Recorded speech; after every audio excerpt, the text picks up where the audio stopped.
What's up, guys? Welcome to the Chess Giant. This is Solomon Riddell, and I'm super excited as today we go over the Lasker Trap, which comes from the Queen's Gambit, and last week we covered the Elephant Trap, but today we go over the Lasker Trap, which comes out of the Albin Counter Gambit, one of the most dangerous gambits in all of chess.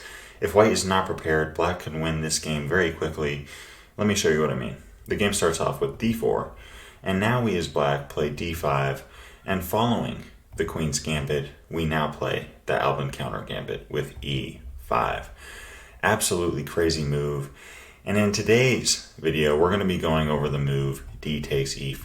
I mean, in this position, there's so many options, taking out d5, playing knight c3, etc. But today we're going to go over d takes e5, in which case we now play the move d4, pushing with the pawn. And honestly, I think for white, the best move would probably be knight f3, but today we're going to be going over the move e3.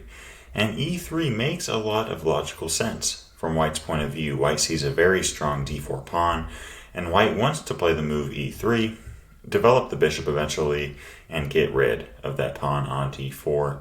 But e3 is actually a huge mistake for white here, as now black can play bishop b4 check, attacking the king on e1, and following bishop d2, now play the move d takes e3, and really white has a choice now. Does white want to take the pawn on e3, or does white want to take the bishop on b4? Now first let's take a look at f takes e3.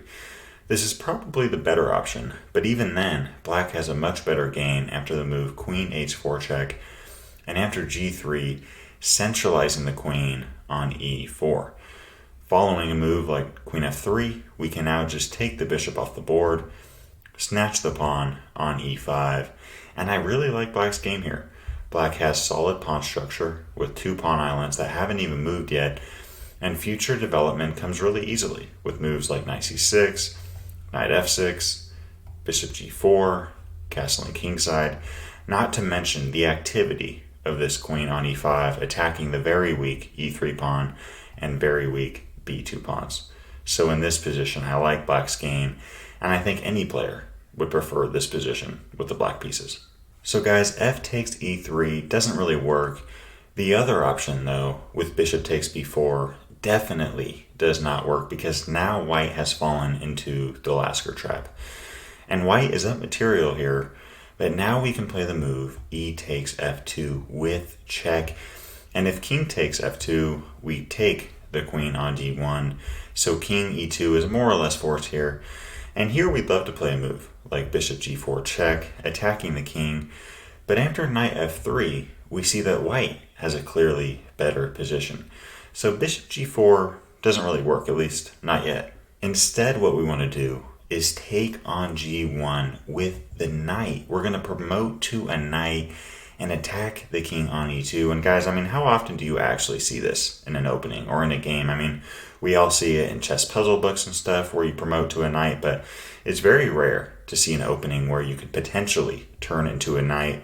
And really the whole idea here is that we're checking the king on e2, gaining a tempo, and if rook takes g1, we can now play bishop g4 check, and the queen on d1 is going to fall. So now, following king e1, we can now just play a move like queen h4 check, and following g3, move the queen to that e4 square, and now with a move like king f2, snatch the rook on h1, and black is going to go on to win this game very quickly. So guys, I hope you all enjoy the Lasker Trap, and let me know if there's any other traps you'd like to see covered on this channel. I appreciate y'all tuning in. Subscribe for more chess content, and I'm wishing you guys a great day. Peace. Thanks for watching today's video. If you'd like to watch another one, you can click or tap up here. And I've got a lot more high quality chess content on the way. So if you'd like to subscribe, you can click or tap down here.